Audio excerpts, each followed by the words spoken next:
Φίλες και φίλοι, γεια σας, καλώς ήλθατε στο κανάλι μας. Σήμερα θα παρακολουθήσουμε μαζί τα υλικά και τη διαδικασία για να φτιάξουμε αυτό το λαχταριστό μοσχαρίσιο σηκώτη λεμονοριγανάτο στην κατσαρόλα. Πάμε λοιπόν να παρακολουθήσουμε μαζί τα υλικά και τη διαδικασία για την εκτέλεση της συνταγής μας. Θα ξεκινήσουμε λοιπόν από το σηκώτη. Εδώ έχουμε 1 κιλό μοσχαρίσιο σηκώτη, όπου ζητήσαμε από το χασάπι να καθαρίσει και να αφαιρέσει τις μεμβράνες, τα αγκία, νεύρα και να μας το κόψει σε μέγεθος μπουκιάς. Το σηκώτη αυτό λοιπόν το κρατήσαμε για 1 ολόκληρο βράδυ στο ψυγείο μέσα σε ένα τάπερ με γάλα. Με τον τρόπο αυτό, λόγω κάποιου φαινομένου που ονομάζεται όσμωση, το σηκώτη καθαρίζει και πάβει να έχει αυτή την πολύ έντονη μεταλλική γεύση που οφείλεται στην μεγάλη συγκέντρωση σιδήρου. Άλλωστε μην ξεχνάμε ότι το σηκώτη είναι ένα εσωτερικό όργανο, είναι γεμάτο σφαιρίνες, γεμάτο αιμοσφαιρίνες, και γι' αυτό το λόγο έχει αυτή την έντονη γεύση και μεταλλική μυρωδιά. Έχουμε λοιπόν τώρα αφαιρέσει το σηκώτη από το τάπερ με το γάλα. Τη διαδικασία αυτή μπορείτε να την κάνετε απλά και για 1 με 2 ώρες. Αν όμως έχετε τη δυνατότητα, κάντε το για 1 ολόκληρο βράδυ. Βάλαμε λοιπόν το σηκώτη πάνω σε αντικολλητικό χαρτί κουζίνας και θα ταμπονάρουμε για να στεγνώσουμε τα ίχνη του γάλακτος. Δεν σας έδειξα την διαδικασία με το μπολ με το γάλα, γιατί δεν είναι και η καλύτερη εικόνα που θα μπορούσα να παρουσιάσω στην κάμερα. Εννοείται ότι το γάλα μέσα στο οποίο κρατήσαμε το σηκώτη έπειτα το πετάμε, δεν το χρησιμοποιούμε. Λοιπόν, κάπως έτσι λοιπόν ταμπονάρουμε και μέσα στην όλη διαδικασία της προπαρασκευής του φαγητού θα χρειαστούμε ένα ψιλοκομμένο κρεμμύδι. Εγώ το έχω τρίψει στο μούλτι και προαιρετικά 1 σκελίδα σκόρδο ψιλοκομμένη. Σε ένα βαθύ τηγάνι ή σε 1 πλασοτέ κατσαρόλα θα τοποθετήσουμε λίγο ελαιόλαδο, περίπου στα 60 γραμμάρια. Ανάβουμε την εστία και περιμένουμε λίγο να πάρει θερμοκρασία το ελαιόλαδο. Θα πρέπει να περιμένουμε να κάψει το ελαιόλαδο. Εγώ όμως θα ξεκινήσω τη διαδικασία νωρίτερα, γιατί αν κάψει το ελαιόλαδο πάρα πολύ δεν θα μπορείτε να με ακούτε. Βάζω λοιπόν το σηκώτη στην πλασωτή κατσαρόλα. Καλό είναι το σηκώτη να το πιάνουμε με λαβίδα ή με γάντια, όχι με γυμνά χέρια. Θα προσθέσουμε αλάτι. Εγώ θα βάλω 1 κουταλάκι του γλυκού. Εσείς θα βάλετε όσο θέλετε και όσο κάνει να φάτε. Λίγους κόκκους μπαχάρι, Jamaican pepper. Προαιρετικό υλικό που όμως χαρίζει πάρα πολύ είναι λίγο γλυκό μπούκοβο. Ρίγανη, 1 κουταλιά της σούπας ή 3 κουταλάκια του γλυκού. Λίγο δεντρολίβανο και θα σοτάρουμε για περίπου 2 λεπτά από την κάθε πλευρά.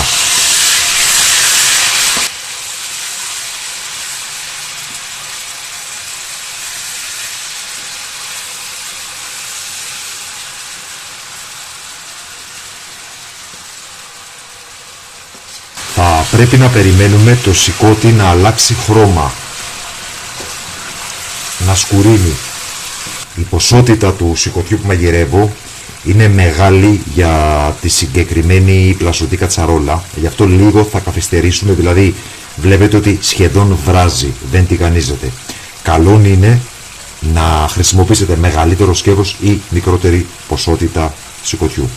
Στο σημείο αυτό θα θέλαμε να σας ευχαριστήσουμε που υποστηρίζετε το κανάλι με την εγγραφή σας, πατώντας το καμπανάκι για να λαμβάνετε τις ειδοποιήσεις, πατώντας like, πατώντας hype, κοινοποιώντας το σύνδεσμο του βίντεο στα μέσα κοινωνικής δικτύωσης Και βέβαια με τα σχόλια που μας γράφετε, με τις ερωτήσεις, τις εντυπώσεις και τις απορίες σας, όπου ακόμα και ένα απλό emoji, μια φατσούλα, βοηθά πάρα πολύ στην προώθηση του περιεχομένου του καναλιού από τον αλγόριθμο του YouTube. Συνολικά λοιπόν θα ψήσουμε περίπου στα 4-4,5 λεπτά και από τις δύο πλευρές. Το σηκώτη έχει πάρει χρώμα, οπότε στο σημείο αυτό θα προσθέσουμε ένα αλεσμένο κρεμμύδι. Επαναλαμβάνω, αν δεν θέλετε να το αλέσετε, μπορείτε να το ψιλοκόψετε. Και εγώ ουσιαστικά, αν το προσέξετε, δεν είναι αλεσμένο, είναι ψιλοκομμένο, απλά έγινε στο blender η διαδικασία. Θα ανακατέψουμε λίγο για να γυαλίσει και το κρεμμυδάκι. Αφού γυαλίσει και το κρεμμύδι μας, θα προσθέσουμε επιπλέον 60 γραμμάρια ελαιόλαδο. Αν σας φαίνεται πολύ το λάδι, μπορείτε εννοείται να παραλείψετε την μισή ποσότητα. Εξαρτάται ο καθένας πώς έχει συνηθίσει να μαγειρεύει και ποιες είναι οι γεύσεις που του ταιριάζουν. Θα προσθέσουμε ένα κουταλάκι σκόνη μουστάρδας. Αν δεν έχετε σκόνη μουστάρδας, θα βάλετε κανονική. Και προαιρετικό, αλλά κατ' εμέ αναγκαίο υλικό, ένας κύβος λαχανικών.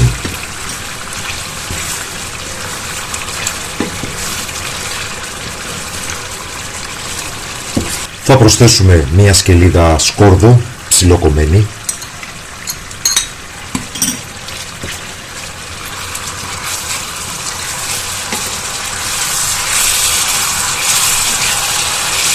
Και θα σοτάρουμε ελαφρά και το σκόρδο, ξύνοντας τον πάτο της κατσαρόλας με μία ξύλινη κουτάλα ή σπάτουλα για να μην μας κολλήσει το κρεμμύδι. Σβήνουμε με 100 γραμμάρια κρασί, κατά προτίμηση κόκκινο. Και θα περιμένουμε για περίπου 1 λεπτό να εξατμιστεί η εθιλική αλκοόλη, το ινόπνευμα δηλαδή από το κρασί, ώστε να μείνει στο φαγητό μόνο το άρωμά του. Θα προσθέσουμε το χυμό από 1, 1,5 ή 2 λεμόνια. Εμείς χρησιμοποίησαμε 2 λεμόνια. Με 1 λεμόνι σε αυτή την ποσότητα θα έχετε μία μάλλον ουδέτερη προς ελαφρά όξινη γεύση. Με 2 λεμόνια θα λέγαμε ότι μάλλον είναι ξινούτσικη η σάλτσα μας.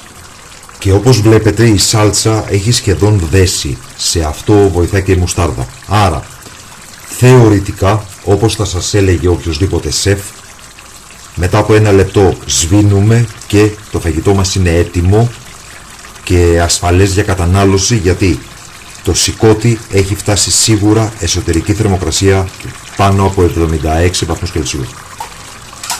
Εγώ όμως, επειδή όλα τα κρέατα μου αρέσουν εξαιρετικά πάρα πολύ καλά ψημένα, θα σας πω το εξής.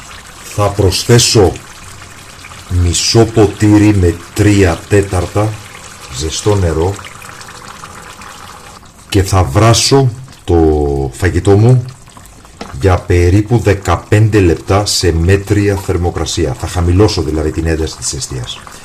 Προσοχή, με αυτόν τον τρόπο το σηκώτη θα σκληρύνει. Δεν θα είναι ζουμερό εσωτερικά. Εγώ όμως μόνο έτσι μπορώ να το φάω. Αν θέλετε ζουμερό σηκώτη, θα παραλείψετε το νερό. Χαμηλώνω λοιπόν την εστία, καλύπτω και θα μαγειρέψω για 15 περίπου λεπτά. Προς τα τέλη του βρασμού θα προσθέσουμε λίγο φρεσκοτριμμένο πιπέρι,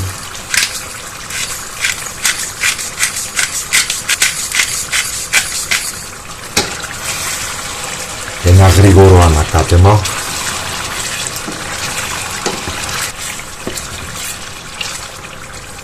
και το σηκώτη μας είναι έτοιμο. Σκεπάζουμε, σβήνουμε την εστία και θα περιμένουμε να καταλαγιάσει ο βρασμός. Το φαγητό μας είναι έτοιμο και μπορούμε να σερβίρουμε.